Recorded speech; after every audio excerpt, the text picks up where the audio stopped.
menentukan ruang sampel pada suatu kejadian. Pada permasalahan ruang sampel ini, kalau kita lihat yang pertama, bagaimana ruang sampel pada jenis kelamin. Kalau seorang ibu ingin melahirkan bayi, maka jenis kelamin yang mungkin adalah laki-laki atau perempuan. Nah, dua macam jenis kelamin inilah yang disebut dengan ruang sampel pada jenis kelamin. Jadi kalau ada pertanyaan, ada berapa ruang sampel pada jenis kelamin? Jawabannya ada dua. Siapa aja? Kalau enggak laki-laki berarti perempuan. Nah, sekarang bagaimana kalau ada pertanyaan kedua? Berapa banyak ruang sampel pada pelemparan undi sebuah koin? Nah, kalau kita melempar undi sebuah koin, maka kemungkinan muncul adalah munculnya angka atau muncul gambar yang diberi simbol A dengan G. Jadi kalau ada pertanyaan berapa ruang sampel pada pelemparan koin, jawabannya ada dua. Siapa? Angka dengan gambar. Lanjut ke ruang sampel pada pertandingan bola. Kalau ada pertanyaan berapa banyak ruang sampel pada pertandingan bola, maka jawabannya ada 3. Siapa aja? Menang, kalah, atau seri. Jadi kalau Anda bermain bola, ada 3 kejadian. Bisa saja Anda memenangkan pertandingan, atau Anda mengalami kekalahan, atau mungkin juga terjadi pertandingan yang seri. Sekarang kita lanjut ke ruang sampel pada kartu bernomor. Nah, kalau ada pertanyaan, ruang sampel pada kartu bernomor itu bagaimana? Maka ruang sampel diberi simbol RS, titik sampel diberi simbol TS. Nah, sekarang kita lihat kartu ini kalau berdasarkan warnanya terdiri dari 3 warna, yaitu merah, kuning, dan pink. Nah, gitu. Nah, dari sini maka kita bisa menentukan banyak titik sampelnya atau titik sampelnya. Yang warna merah ada 4, yaitu bernomor 1, 2, 3, 4. Kalau ditanya mana titik sampel berwarna kuning, ini dia ada 3 titik sampel berwarna kuning.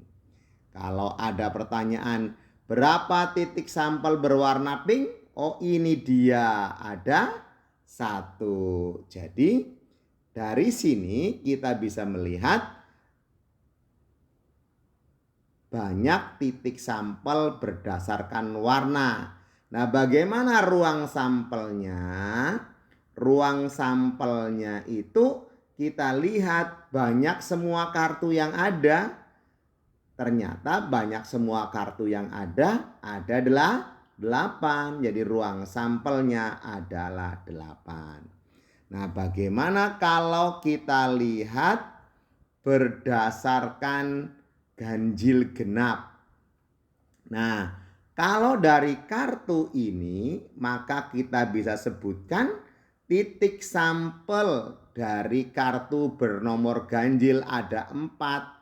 Siapa aja? Ini 1 bernomor ganjil. Siapa lagi? 3. Siapa lagi? 5. Siapa lagi? 7. Jadi kalau dilihat titik sampel ganjil ada 4 buah. Bagaimana yang genap?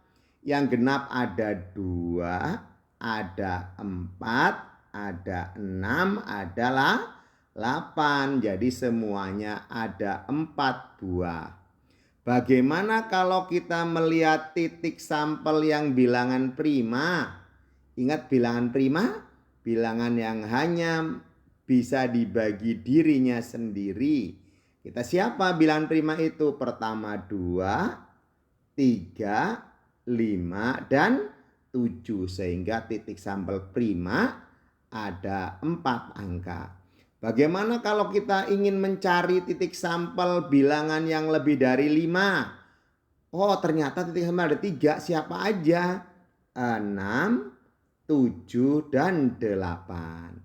Kalau ditanya titik sampel faktor dari 12, kenapa jawabannya 5? Oh, ternyata 12 itu bisa dibagi oleh 1, bisa dibagi oleh 2, bisa dibagi oleh 3, 12 juga bisa dibagi oleh 4, oleh 6, dan oleh dirinya sendiri. Jadi kalau kita lihat, maka banyak titik sampel faktor dari 12, bukan ada 5. Di sini salah, berarti ada 6 gitu.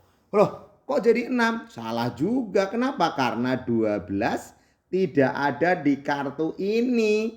Jadi yang kita hitung hanya yang ada di kartu ini saja, yaitu 1, 2, 3, 4, dan 6. 12-nya tidak ikut. Lanjut ke ruang sampel pada kartu huruf matematika. Nah, kalau kita lihat kartu huruf matematika ini terdiri dari 10 kartu. Sehingga ruang sampelnya adalah 10, karena ruang sampel itu menunjukkan banyak semua kartu yang ada. Nah, sekarang bagaimana titik sampelnya? Kalau kita lihat titik sampelnya bisa ditulis ini. Oh, apa? Iya, kita mulai. Titik sampel berwarna merah. Nih, titik sampel berwarna merah ada 2, mana? Oh, bukan berwarna merah. Titik sampel huruf M. Itu mana aja? Oh, ini 1, ini 1. Jadi ada 2. Bagaimana titik sampel huruf A? Kalau kita lihat titik sampel huruf A ada 1, 2, 3. Nah, ini dia 3. Kemudian kalau ditanya lagi berapa titik sampel untuk huruf E? Huruf E ada 1. Kemudian ditanya titik sampel untuk huruf I, ada 1. Kalau ditanya titik sampel untuk huruf vokal, vokal itu apa? A, I, U, E, O. Ada 5. Apakah ini? Bukan ini maksudnya 5-nya, yaitu ini A, E, A, I, A. Kan ada 5. Gitu cara menentukan sebuah titik sampel.